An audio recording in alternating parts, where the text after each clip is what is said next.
Les amis, j'espère que vous allez bien. On se retrouve dans cette nouvelle vidéo. Et dans cette vidéo, là, je parle à la rencontre d'une amie.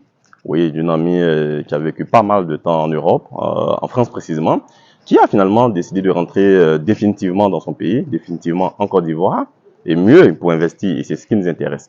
Alors, dans cette vidéo, elle va essayer de nous partager un peu son expérience. Alors, quelles étaient ses motivations pour finalement décider de rentrer, et surtout des conseils qu'il faut, ouais, surtout pour nos amis de la diaspora qui souhaitent rentrer.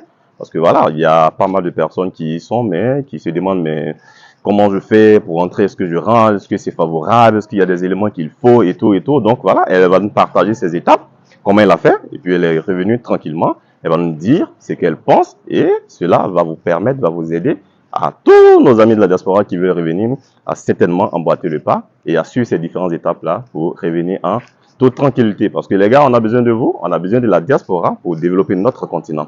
Il fallait qu'on arrive à mettre le continent sur un piédestal et on a besoin de notre diaspora, on a besoin de vous tous. Vous devez revenir pour qu'ensemble, on développe notre continent. Et surtout aussi pour des gens qui ont pour ambition de partir en Europe et après revenir. Parce que voilà, il ne suffit pas de partir s'éterniser. Il faut partir chercher, si c'est des études, il faut finir et après retourner tranquillement dans son pays. Et je pense que les éléments, les conseils qu'elle va prodiguer permettront à beaucoup de personnes de pouvoir partir et revenir en toute tranquillité. On en parle tout de suite après notre jingle. À tout à l'heure, les gars.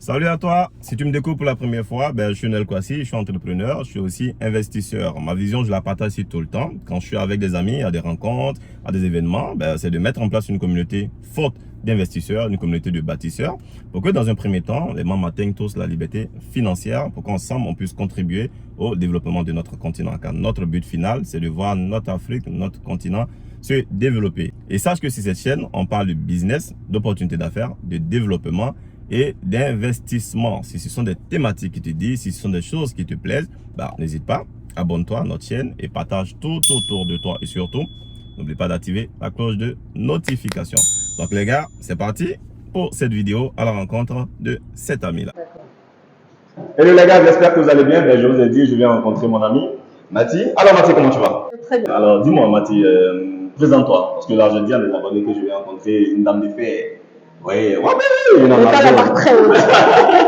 Alors dis-moi, qui tu es? Enfin, pour mes abonnés, c'est qui tu es, mais D'accord. qui tu es? Ok. Je m'appelle Mathie Koulibaly, j'ai 47 ans. Ah ben voilà. J'ai 2 enfants, merveilleux enfants, qui vivent à Paris. Super. Et moi, je suis à Abidjan actuellement pour mon restaurant que j'ai ouvert il n'y a pas très longtemps. Ok, super. Donc on va dire, tu es rentré à Abidjan pour ton restaurant. Oui. Tu es rentré? Non, je reprends la question. Tu es rentré à Abidjan pour ton restaurant ou tu es rentré à Abidjan parce que tu comptes retourner? Je suis rentrée à Abidjan définitivement pour m'installer, vivre ici. Ah ben voilà. Comme je vous disais, il n'y a pas qu'en Europe qu'on réussit forcément, les gars, parce que voilà, à un moment donné, il fallait qu'on revienne dans notre pays, parce que c'est ici qu'on se sent mieux, je pense. Et je pense que Mathie peut le témoigner. Alors Mathie, dis-moi, je pense que là, tu es revenu. Okay? Oui. À quel moment t'es venue l'idée de rentrer définitivement dans le pays? Parce qu'il y a des gens qui sont là-bas, qui se disent non, j'ai pas envie de venir, l'Afrique c'est comme si. À quel moment t'es venue l'idée, toi particulièrement, de dire que ok, moi c'est bon là, alors je rentre dans mon pays? Effectivement, je rejoins toutes ces personnes qui disent et qui pensent que l'Afrique, c'est pas évident. Ok. Je suis entièrement d'accord avec eux. Il y a plusieurs raisons. D'accord. Voilà. Alors moi, par exemple, mon cas, j'ai fait, à mes 18 ans, 19 ans, j'étais en France. Ok. J'avais lancé l'idée de faire une ferme avec mon oncle. Donc la ferme, elle a été créée, j'ai emmené le poussin d'Europe, de France exactement, et j'avais 5000 pondeuses. Tout se passait très bien. Donc ça, c'était en Côte d'Ivoire. Je me suis dit, j'essaye. À 18 ans, c'est un peu trop tôt, je ne veux pas me lancer comme ça. Donc j'ai voulu faire un truc, étant à Abidjan, étant en France, vivre en France, et mon oncle qui est ici allait gérer donc mes affaires. D'accord. Alors là encore, ça c'est une bas blesse. Ah ouais, parce que en fait, on a eu tellement on va dire, tellement de retours de beaucoup de personnes vivant en Europe, même dans d'autres pays, qui veulent investir au pays. Mais bon, malheureusement, quand ils sont pas là, il y a plein de choses qui arrivent. Alors, dis-moi, quelle était peut-être l'expérience que tu as vécue, l'expérience vraiment mauvaise que tu as vécue lorsque tu n'étais pas là, que tu avais confié par exemple tes affaires? Ok, ça c'est une première expérience qui n'a pas été très bonne, j'avoue. Ah, d'accord. Parce que à la suite de cette ferme, j'ai acheté le terrain dans un terrain villageois, sur la route de Dabou. D'accord. Et lorsque le chef villageois est décédé, le successeur qui est venu, il m'a demandé de lui céder le terrain que je n'avais pas acheté et que je ne pouvais pas être propriétaire parce que c'est un bien villageois, on ne pouvait pas le céder ou le vendre. Donc, étant donné que ce n'est pas lui qui m'a donné la possibilité de faire ma ferme, il me demande donc de partir dans un délai de 3 mois. Wow. Donc ça veut dire que tu as dû quitter, on va dire ton business, tu as dû laisser ton business donc, simplement parce qu'il y avait un souci de terrain. Il y avait tout à fait ce souci-là. Donc du coup, on n'avait pas trop de choix. J'ai essayé de trouver d'autres solutions pour lui faire comprendre que j'avais assez investi, mais il n'entendait pas. Donc mon oncle et moi, on a décidé du coup, 6 mois après, de vendre tous nos poulets, c'était des pondeuses, de les revendre. Et ensuite, on a pris nos affaires, nous sommes partis. Donc du coup, j'ai tout perdu. Waouh!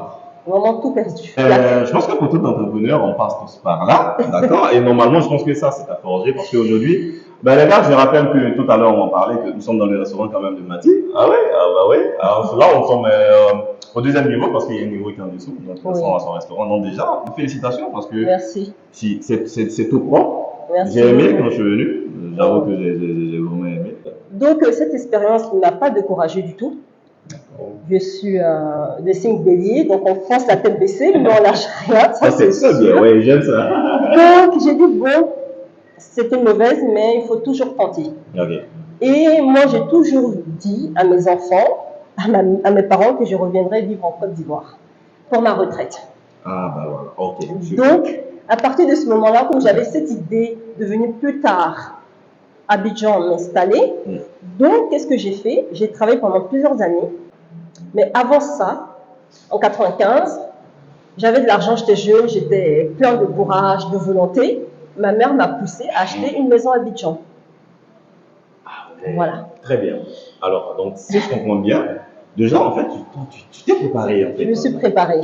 Donc, déjà, depuis longtemps, tu avais déjà l'idée de venir, en fait, rester pour de bon, en fait, dans ton pays, lorsque... et là, tu as fait quelque chose de vraiment intéressant. Et là, il faut que j'en parle.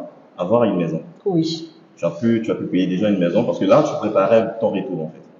Je préparais mon retour effectivement parce que je me suis dit venir à Abidjan sans avoir un bien, ça allait être très dur pour démarrer une nouvelle vie. Donc j'ai préféré commencer par un bien immobilier. Et on a procédé à l'achat d'une maison dans le programme des Rosiers. Ok, toujours derrière. Ben, je rappelle que le restaurant de Mati n'est pas loin des Rosiers, c'est ça? Oui, donc, pas loin non plus de ton lieu d'habitation. Oui. Ah ben c'est très bien, parce que là, au moins, le transport, on évite beaucoup de choses. Surtout. C'est bien. Alors, c'est super, Mati. Alors, dis-moi, parce que là, en fait, le but de la vidéo, c'est d'aider des amis. Parce que moi, j'ai des amis, j'ai pas mal d'amis, par exemple, de la diaspora, qui, par moi, me demandent, mais écoute, Noël, moi, je veux investir au pays parce que je compte rentrer. Je fais telle chose au pays, je compte rentrer. Ben, moi, je ne vis pas là-bas avec eux. Par moi, je vais dire, mais écoute, moi, tout ce que je peux faire, moi, ici, c'est garantir ton investissement. C'est comme déjà, moi, je suis là. Tout ce que tu vas investir, tiens-moi au courant. Je ne suis pas forcément celui qui va, je veux dire, courir après ton investissement, mais au moins veiller sur ton investissement. Donc, il y a pas mal quand même qui me sollicitent de temps en temps, souvent pour leur investissement et tout. Ben, alors, toi, là, tu es rentré, tu t'es déjà préparé. Et je pense, je suis sûr qu'il y en a pas mal qui veulent revenir au pays. Et ça, je pense qu'on a parlé en offre tout à l'heure. On a parlé en offre tout à l'heure. Il y en a pas mal qui veulent revenir au pays. Dis-moi, alors, concrètement, qu'est-ce que tu penses de ça? Déjà, même avant de dire ce que tu penses de ça, quels sont tes conseils, par exemple, que tu peux donner à des gens? Parce qu'il y en a pas mal, je dis bien, il y en a beaucoup. Que ce soit en Côte d'Ivoire, que ce soit dans d'autres pays qui veulent s'installer, parce que voilà, après pas mal d'années de travail, je rappelle que toi, tu as fait 40 ans. 40 ans en France, voilà, tu vois. Donc après pas mal d'années de travail, d'autres veulent venir, veulent vraiment rester chez eux. Quels conseils, ou bien quelles sont les étapes, je dirais, pour faire les étapes, quelles sont les étapes que tu peux je dirais plutôt les étapes, mes étapes à moi. D'accord. Après, ça peut peut-être vous ouvrir vous donner des idées. Ouais. Alors moi, j'ai commencé d'abord, comme j'avais dit, l'acquisition d'une maison. Ok. Donc en 2000, j'ai eu les clés de ma maison terminées. Et en 2001, quand j'ai accouché mon premier fils, c'est à partir de ce moment-là, j'ai dit je reviens en Côte d'Ivoire. Ok, Voilà. super. Je reviens en Côte d'Ivoire. Donc ça veut dire que j'ai préparé ça Ouais. pendant 21 ans. Puisque aujourd'hui, on est en 2023. Mon fils aujourd'hui a 22 ans. Donc on va dire 21 ans de préparation. Ouais, exactement. 21 ans de préparation. Wow. C'est pas une petite affaire. Ah ouais, donc en fait, d'abord, c'est comment ça? C'est se préparer déjà en amont. Oui, je pense, oui. Super. On ne peut pas arriver comme une fleur. J'arrive, je viens m'installer en Côte d'Ivoire ou ailleurs. Ouais. C'est pas possible. Parce que, ayant vécu 40 ans ailleurs, de venir à l'aventure, Ouais, parce que là, je suppose que c'est l'aventure. c'est une aventure et surtout recommencer tout à zéro. Mon parcours était très très compliqué Ok. parce que préparer sa venue en Côte d'Ivoire pendant 21 années, c'est Ouais. pas évident. Tout à fait, je suis d'accord. Donc il faut venir pendant toutes ces années-là, ces 21 années. Je venais régulièrement à Abidjan 3-4 fois dans l'année Ok. pour rencontrer des amis, d'autres personnes qui sont déjà en activité, Oui, pour me donner des conseils et moi-même être présente sur le terrain pour voir réellement ce que pourrait bien aller avec ma personnalité. tout à fait. Voilà. D'accord. Donc c'est ce que j'ai fait pendant plusieurs années, de va-et-vient en vacances, les enfants, ils se plaisaient. Donc c'était en une pierre deux coups que je faisais tout ça. Ok, donc déjà tu préparais ta venue, Oui. et derrière tu profitais aussi en même temps pour voir un peu les choses, C'était comment le ça but. marche ici. Voilà. Et tout. Donc en fait, tu veux me dire que avant déjà de commencer à se dire qu'on va rentrer, il faut déjà préparer peut-être un bien immobilier, Oui. quelque chose dans lequel voilà, on va se sentir bien lorsqu'on va venir, parce qu'après on va pas venir encore rester chez les parents, bien chez un ami, Mhm. mais même en location. C'est la chose à ne pas faire. Donc déjà, c'est avoir un bien. Oui. Et aussi préparer aussi sa venue à travers des voyages aussi en fait au Oui, pays, parce que voilà. voilà, on peut pas être là-bas pendant un certain nombre d'années Oui. et puis dire que voilà, aujourd'hui c'est bon, je rentre au pays. C'est-à-dire qu'il faut de temps en temps venir, Oui. regarder et tout. Et s'imprégner aussi de la réalité, en fait. Super, ouais, Pour voir un peu les exactement. mentalités, comment ils fonctionnent. Ils sont plus comme nous en Europe, Ouais. donc on a perdu aussi certains repères qu'on a plus. Moi, je suis partie d'ici, j'avais 7 ans, aujourd'hui j'en ai 47. Ah ouais. Donc il y a plein de choses que j'ai zappées, que je n'ai pas Exactement, c'est vues. clair. Et ça fait combien de temps déjà tu as décidé, on va dire, définitivement, là, quand tu es venu, tu dis, bon, voilà, je sais combien de temps en Côte d'Ivoire de façon Je suis rentrée à Abidjan le 24 janvier 2023, exactement. 2022. 22, autant pour moi. Oui. Non, 2023. On est 2023. Ah ben voilà, avant-hier. Hein. Oui, il y a. Donc c'est avant-hier que tu as décidé pour de bon, tu dis, ben voilà, moi je rentre à Abidjan.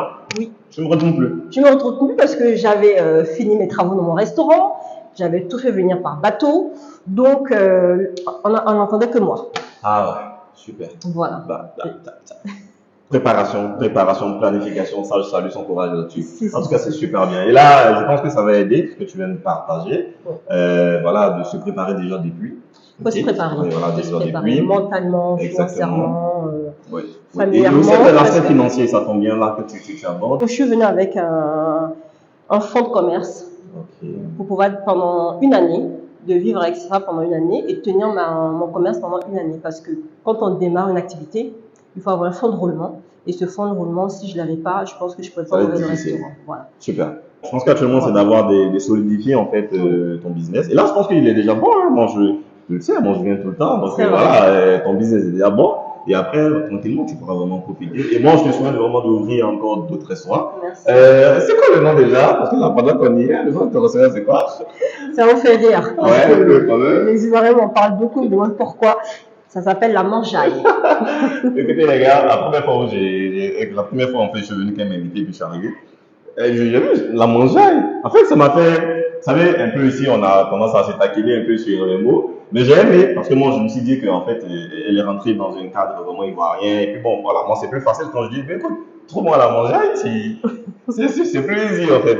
Donc, la mangeaille, c'est un restaurant. Avant qu'on poursuive, d'accord, elle est située, comme j'ai dit tout à l'heure, là, au niveau de la Palmeraie. Elle fait les bouffes, emporter sur place, et voilà. Elle livre dans toutes les communes, donc voilà. Les amis de la diaspora, si vous venez à Abidjan, ben, n'hésitez pas, vous pouvez passer, Rivera Palmeraie, la mangeaille, vous tapez sur Facebook, je pense que vous allez forcément trouver. Donc, quelle que soit la bouffe, elle fait européen, elle fait africain, elle fait tout ce que vous voulez. Donc voilà. Alors, Mathilde, on va poursuivre rapidement. Dis-moi. Oui. Et là, tu as donné un peu ton parcours. Et là, je pense que c'est intéressant parce qu'il y a une chose vraiment que je retiens, la préparation. Oui. Surtout la Voilà, préparation. l'importance de la La préparation. préparation, et pas après le reste vient un peu. Dis-moi, alors il y a quelque chose qui quand même qui talonne mon esprit depuis un moment. J'ai envie de vraiment poser cette question. Je pense qu'il n'y a pas que mon seul parce que j'ai voulu même préparer une vidéo spécialement là-dessus, D'accord. sur, on va dire, l'exode actuellement. Parce que là, Oui. c'est vraiment quelque chose vraiment qui dérange parce que je me dis qu'en Afrique, on a quasiment tout. Honnêtement, moi je dis, on n'a pas besoin, personnellement, ça c'est mon avis, on n'a pas besoin d'aller en Europe pour réussir. Ça c'est mon avis. Mais toi, par exemple, tu as vécu pendant 40 ans là-bas. Ok, tu as vu un peu comment est-ce que les choses marchent, comment est-ce que les choses tournent là-bas. Quel est ton point de vue là-dessus? Est-ce que tu penses que l'Europe, c'est forcément le seul endroit où on peut réussir? Et alors, est-ce que tu penses que voilà, partir en Europe, si on ne part pas en Europe, on peut pas vivre sa vie? Voilà. Qu'est-ce que tu penses sur cette question-là? J'ai vraiment besoin d'avoir ton opinion. En fait, pour moi, Ouais. on peut réussir partout. Ok, ça c'est très bien déjà. On peut, que ce soit en Europe, au Canada, en Amérique latine, en Asie, on peut vivre partout. Ok, C'est de sentir brillant ou aller où on se sent bien. tout à fait. Aujourd'hui, l'exode dont tu parles, c'est vrai qu'elle est triste. Ouais. Elle est triste parce que l'Europe, c'est pas non plus l'Eldorado. On le dit, on le voit, on entend. Ouais. Moi, j'ai vécu toutes ces années là-bas. J'ai eu beaucoup de chance parce que déjà, je suis arrivée, j'étais petite, j'étais à l'école, très jeune, j'étais chez papa, maman, j'étais pas chez un cousin, chez un frère. Donc, j'étais chez moi. Exactement. Une fois que j'ai quitté la Côte d'Ivoire, je me suis retrouvée encore là-bas chez moi. C'est ça. Donc, pour moi, j'ai vraiment eu une vie facile puisque je n'ai pas galéré pour avoir les papiers. J'ai tout de suite eu la nationalité française, j'ai été à l'école, j'ai travaillé. Donc, j'étais dans un confort. Okay. Aujourd'hui, ceux qui partent en Europe, je vais dire surtout à Paris, en France, ça sera pas facile pour eux. Ça sera pas facile. C'est vraiment pas la bonne époque. La France est en chute libre. Ça ne va vraiment pas. Et peut-être bien avant ça. Voilà. Mais j'ai deux conseils à tous mes frères et sœurs. C'est pas la bonne manière par la mer de rentrer en Europe. Tout à fait. Pour ce qu'on voit, pour moi, ce sont des suicidaires. Parce qu'on sait qu'on a 50-50 de s'en sortir. Tout à fait, exactement. Donc, déjà, ils ont du courage, ils ont du mérite quand même. On peut leur dire ça, le courage de dire soit je passe pas. Moi, sincèrement, si on me pose cette question, je sais que je risque de mourir, je prendrai pas ce risque. Justement, parce qu'en fait, on peut pas lier sa vie à je dirais. À pile ou face. Exactement. Après, finalement, à quoi sert ta vie? Non. Non. Et surtout, encore moins l'Europe, parce qu'une fois qu'ils sont arrivés là-bas, qu'est-ce qu'ils font? Ils sont à la rue, ils deviennent des drogués, ils sont sans papier, ils n'ont pas un toit où dormir. Donc pour eux, c'est très très compliqué. Donc l'idéal, sincèrement, mes frères et sœurs, si vous avez de quoi traverser la mer, je vous conseille sincèrement de réfléchir vraiment par deux fois avant de vous engager. Parce que la galère, elle n'est pas terminée une fois arrivée là-bas, elle va continuer. Et en Côte d'Ivoire, moi je suis là, sincèrement. Je ne dis pas que c'est facile, hein, mais je garde espoir. Et je suis venue quand même avec un portefeuille. Tout à fait. Mais vous partez en Europe avec 0 centime en poche. Donc, c'est pas possible d'arriver dans un pays avec sans argent. Je suis d'accord. Là, je partage complètement ton avis. Je suis entièrement d'accord. Il n'y a pas que là-bas, comme je l'ai dit tout à l'heure. Il n'y a pas que là-bas qu'on réussit. Non, il n'y a pas que là-bas. Et je pense que c'est pour tout ça qu'on essaie de sensibiliser aussi à travers nos vidéos, nos chaînes. Oui. Parler en fait de le fait d'investir beaucoup plus ensemble. En fait, je me dis que, étant donné qu'ici en Afrique, c'est compliqué qu'une personne s'en sorte, on veut dire elle-même, d'accord, pour pouvoir faire beaucoup de choses. C'est très difficile, mais par contre, ensemble, on peut faire beaucoup de choses. Donc en fait, nous, notre idée, c'est de rassembler cette communauté, je dirais, africaine, que ce soit en Afrique ou de la diaspora, mais qui souhaite vraiment investir en Afrique. D'accord, donc c'est derrière, c'est de se rassembler. Pendant qu'on y est, récemment, quand j'étais allé au Burkina, j'ai rencontré un jeune, un jeune qui m'expliquait un peu. Il disait qu'il est fonctionnaire au niveau du Burkina et il a un groupe d'amis. Oui. D'accord, dans ce groupe d'amis, ils disent lorsqu'ils se voient, ça peut discuter, chacun fait des planifications, comment est-ce qu'il va pouvoir partir en Europe, comment est-ce qu'il va aller aux États-Unis. Et je leur dis, mais et pourquoi on fait forcément? Il dit non, voilà, c'est parce qu'on quand on voit nos grands frères qui sont là-bas, on a envie de faire. Je lui dis, mais non, t'as pas besoin. Vous travaillez déjà, vous tous. Vous êtes tous des fonctionnaires. En plus d'être des fonctionnaires, vous avez des revenus. Bien sûr. Pourquoi ne pas vous mettre ensemble pour bâtir quelque chose de solide ici? Oui. L'Afrique en a besoin. Vous pensez que ce sont les gens qui ont envie de nous développer? Mais ce sont les étrangers qui développent l'Afrique. Nous-mêmes, Africains. On n'arrive même pas à se mettre ensemble pour faire des choses. Et c'est ce qui n'est pas correct. Oui. Donc on a décidé de faire ceci pour qu'ensemble, on puisse se mettre ensemble pour bâtir. Et je pense que là, ça tombe bien.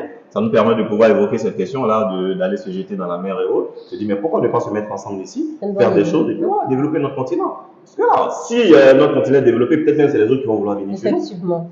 L'Afrique, comme je dis, je redis, mais moi, c'est dur. C'est dur. C'est dur. Il faut avoir vraiment de larges épaules, il faut être courageux. Ouais.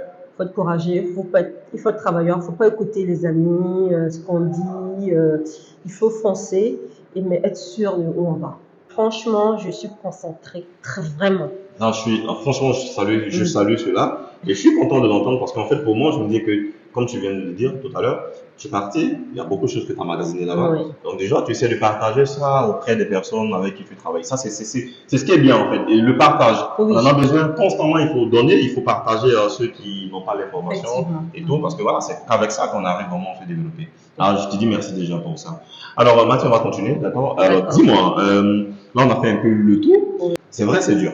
Mais qu'est-ce que tu peux dire, peut-être pour encourager, et pas derrière aussi, mettre en garde aussi les gens, voilà, s'ils veulent venir retourner au pays. Franchement, je peux qu'encourager tous ceux qui veulent venir. Ok. Je peux qu'encourager parce que vous voyez, en Europe, on nous demande de travailler 2 ans de plus pour la retraite. Ouais, là, maintenant, c'est chaud, là, avec cette réforme. Tout à fait. Là, je vous assure que moi, je suis en train de préparer ma retraite ici. Je préfère 1000 fois me lever le matin, venir ici préparer ma retraite. Bon, là, je travaille 15 ans pour la préparer. Je suis en France, j'ai 17 ans de travail encore à faire. Ouais. Mais 17 ans à les faire ici, franchement, c'est beaucoup favorable. Favorable, le climat, la vie, tout. Ouais. Le petit bémol, c'est la santé. Okay. C'est vraiment sur ça, vraiment, je croise les doigts. Ouais. Faut pas que le pire m'arrive. Voilà. Parce que c'est ça que je crains en Côte d'Ivoire, la santé. La santé. La santé. La santé, pour moi, c'est pas encore... Au top. Pas du tout au top. Pas du tout. Je vais dans des hôpitaux, j'ai été... C'est pas vraiment ce qu'on a vécu en Europe pendant 40 ans. Ah ouais. Donc l'hygiène, le service, le personnel, ça c'est vraiment le gros hic en fait. Et ça, tu Sinon, fais bien de le souligner. À part ça, sincèrement, je suis très heureuse d'être Ah ben voilà. Je mange bien, je dors sans stress. Ah ben ouais. Je me lève le matin avec engouement Okay. de venir ouvrir mon restaurant, Ouais. le refermer le soir. C'est vraiment un beau challenge. J'adore. Bah, je suis content. J'adore. Voilà, je suis content. Et ça tombe bien parce que là, tu as parlé du système de santé en Afrique et dans nos différents pays. Je pense que nos gouvernants doivent vraiment s'y pencher. Ils doivent vraiment penser à cette situation-là. Mais quand même, en Côte d'Ivoire, le système de santé, c'est vrai, hein, on décrit dans les hôpitaux publics et autres, c'est vraiment une phase vraiment critique. Oui. Mais par contre, on a pas mal de cliniques, d'accord, de référence qui peuvent prendre en compte certains soins. J'ai un ami, par exemple, qui est rentré de la France, qui, lui, il a pris une assurance, je dirais, une forme de tout risque, mais qui, lui, normalement, s'il y a un problème, peut facilement être évacué soit en Europe, parce que aussi la nationalité française, peut être évacué soit en Europe et tout. Donc, après, je pense qu'il y a des choses aussi qui existent. Si, ça existe. D'ailleurs, je vous en parle, c'est AXA qui fait ça. Super, voilà. Je pourrais AXA. Oui, vas-y, t'as pas de problème. AXA le fait, puisque c'est une assurance que vous payez 207 € l'année. Ok. Et on est couvert en cas d'accident, rapatriement, tout et tout. Donc ça, c'est un peu quelque chose qui nous couvre un peu. Ouais. Mais quand même, ça reste toujours un gros risque. Super. Sinon, la Côte d'Ivoire, sincèrement, si vous avez de bonnes idées, n'hésitez pas à venir. C'est le moment parce que beaucoup d'étrangers rentrent. Oui. Et pourquoi pas nous-mêmes, frères noirs, puisqu'on était toujours marginalisés en Europe. Et moi, aujourd'hui, je me sens tellement bien ici. Je suis fière de dire que je suis africaine, je suis fière de dire que je suis noire. Ivoirienne. Je suis fière vraiment de ce pays-là qui a apporté beaucoup, qui fait beaucoup. Il faut venir. Super. Franchement, c'est vrai, j'ai préparé votre venue. Il faut la préparer. Si on ne prépare rien, même pour un petit truc, on n'a pas préparé, on foire. On va à l'entretien de travail, on ne prépare pas, ça va mal se passer. Toute chose, on doit la préparer. Merci. Mais il faut prendre du temps. Parce que pour venir s'installer ici, c'est pas en un jour, c'est pas le. Moi, j'ai pris 20 ans pour décider de venir. C'est pas 2 jours, c'est pas 20 jours. Voilà, c'est ça. Donc aujourd'hui, je suis venue, en 20 ans, je suis un peu assise. Assise, c'est la raison pour laquelle je peux me permettre aujourd'hui. Parce que je suis bien. Donc, c'est pas un amusement, c'est un lourd investissement que j'ai fait. Ouais. Donc, je peux pas arriver là, laisser les gens faire, parce qu'ils n'ont pas les mêmes points de vue que nous. Ouais. Le personnel, ils voient là autrement, nous on va autrement, puisqu'ils n'ont pas voyagé, c'est pas de leur faute. Effectivement. Il y a des Je suis rigueurs d'accord qu'ils n'ont avec toi. pas, il faut leur savoir, leur montrer. Donc, tout ça, l'un dans l'autre, il faut vraiment être présent. Dis-moi quel est ton mot de fin, parce que là on est au thème de notre petit entretien.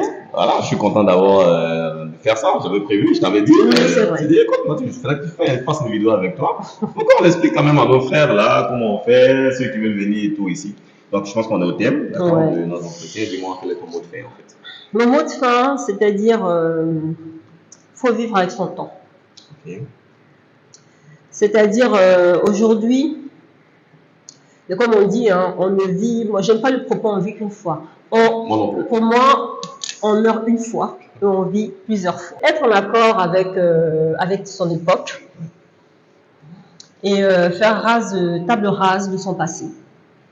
Et une fois qu'on a fait ça, on peut vivre n'importe où. Moi, je me sens aujourd'hui bien en Côte d'Ivoire. J'avais préparé ça. Super. Aujourd'hui, je ne pense pas que pour rien au monde, je retournerai en France. Merci beaucoup, Nathalie. Je suis content, d'accord. Merci beaucoup, Je pense Noël. que cela va aider beaucoup de personnes. Oui. Alors les amis, j'espère que la vidéo va vous aider. Pour tous nos amis de la diaspora qui veulent rentrer au pays, voilà, j'espère que la vidéo va vous aider à quand même vous préparer. Elle a dit une chose très importante, c'est la préparation. Il faut aussi préparer parce que Oui. ça se fait pas en 2 jours, 3 jours, 4 jours. Si vous ambitionnez de rentrer vivre dans votre pays, de retourner en fait vous installer pour de bon, Oui. il faut préparer tout ceci. Il faut préparer. Voilà, faut préparer. Et n'hésitez pas à dire en commentaire ce que vous pensez de ceci. Donc, je vais mettre son contact peut-être dans la description ou bien voilà en commentaire. Et puis voilà, vous pouvez la contacter pour tous ceux qui sont en Europe, qui souhaitent avoir plus d'informations. Et puis voilà, je pense que les choses vont bien se passer pour vous. Alors les gars, on s'est dit à très Merci bientôt beaucoup. dans À une très prochaine bientôt. vidéo. Merci, Ciao. ciao.